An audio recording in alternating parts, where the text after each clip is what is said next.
नीट paper फुटीचं प्रकरण शांत झालं नसताना आता महाराष्ट्रात टीचर इलिजिबिलिटी टेस्ट म्हणजेच शिक्षक पात्रता परीक्षेचा पेपर फुटल्याची माहिती समोर आली आहे। ठाण्यातून प्रश्नपत्रिका फुटल्याची माहिती येताच प्रशासनानं आता 28 जूनला होणारी ही परीक्षा रद्द केली आहे। नीट परीक्षेचं उदाहरण समोर असताना टीईटीचा पेपर फुटलाच कसा?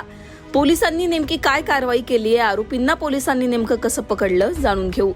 28 जूनला राज्यात टीईटी परीक्षा होणार होती। परीक्षेच्या 24 तास आधीच भिवंडी पोलिसांनी कारवाई केली। 3 संशयितांना ताब्यात घेतलं। 28 जूनला होणाऱ्या टीईटी परीक्षेचे पेपर विक्री करण्यासाठी भिवंडीत काही जण येणार असल्याची गुप्त माहिती पोलिसांना मिळाली होती। त्यानुसार पोलिसांनी ही कारवाई केली। महाराष्ट्र राज्य परीक्षा परिषदेनं प्रसिद्ध केलेल्या निवेदनानुसार 28 जून 2026 ला राज्यातील एकूण 1028 केंद्रांवर ही परीक्षा होणार होती। नीट 2026 परीक्षेमधील गैरप्रकार लक्षात घेता या परीक्षेसाठी कडक सुरक्षा व्यवस्था करण्यात आली होती। 27 जूनला पहाटेच्या सुमारास पोलिसांना मिळालेल्या गोपनीय माहितीच्या आधारे भिवंडी पोलिसांनी काही संशयितांवर धाड टाकली।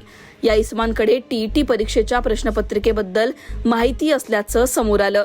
त्यानंतर महाराष्ट्र राज्य परीक्षा परिषदेच्या अधिकाऱ्यांना तातडीनं पडताळणीसाठी बोलावण्यात आलं। पडताळणी दरम्यान संशयितांकडे सापडलेले प्रश्न आणि टीईटी जून 2026च्या मूळ प्रश्नपत्रिकेतील काही प्रश्न तंतोतंत समान असल्याचं आढळून आलं। या गंभीर प्रकारानंतर भिवंडी पोलीस ठाण्यात गुन्हा नोंदवण्यात आला। पेपर लीक झाल्याचं उघड झाल्यानंतर परीक्षा परिषदेनं 28 जूनला होणारी ही परीक्षा रद्द करण्याचा निर्णय घेतला। पोलिसांनी तिघांना ताब्यात घेतलं असून त्यांच्याकडे टीईटी परीक्षेचे 4 प्रश्नपत्रिका संच आढळून आले। यामध्ये 1 जण हरियाणाचा तर 2 जण बिहार येथील असल्याचं निष्पन्न झालंय। हे तिघेही या टीईटी परीक्षेचा पेपर दिल्ली येथून भिवंडी या ठिकाणी 1.5 कोटी रुपयांना विक्रीसाठी घेऊन आले होते अशी माहिती समोर आली आहे। पोलिसांनी नेमकी काय माहिती दिली आहे तेही ऐका। कोंडगाव पोलीस स्टेशन मध्ये आज सकाळी कारवाई करण्यात आलेली आहे। यामध्ये परिमंडळ 2 चे डीसीपी श्री पवन बनसोड यांना गोपनीय बातमीदारातर्फे माहिती मिळाली की 28 तारखेला जी टीईटी होणार आहे म्हणजे शिक्षक पात्रता परीक्षा किंवा टीचर्स एलिजिबिलिटी टेस्ट जी होणार आहे त्याचे पेपर काही लोक विकायला भिवंडीत येणार आहेत अशी गोपनीय बातमीदारातर्फे माहिती मिळाल्याने डीसीपी झोन 2 पवन बनसोड आणि त्यांची टीम यांनी एक ट्रॅप लावला। त्या ट्रॅपच्या अनुषंगाने सकाळी साधारण 10 दरम्यान जागेवर तिने ट्रॅप लावला।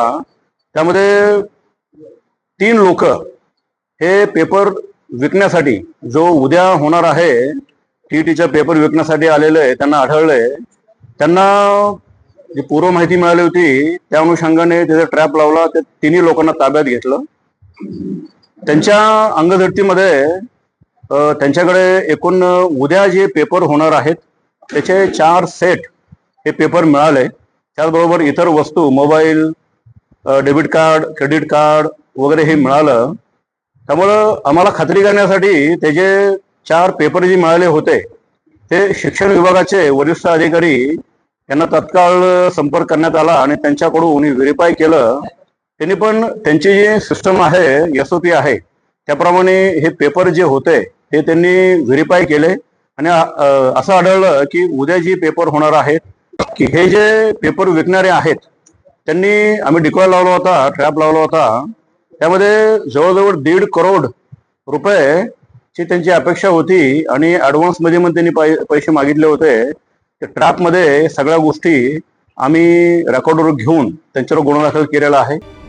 दरम्यान पेपर फुटीचं हे प्रकरण उघड झाल्यानंतर आता राहुल गांधींसह विरोधी पक्षातील नेत्यांनी सरकारवर टीका करायला सुरुवात केली आहे। तुम्हाला या सगळ्या प्रकरणावर काय वाटतं? तुमची याबद्दलची मतं कमेंटमध्ये सांगा।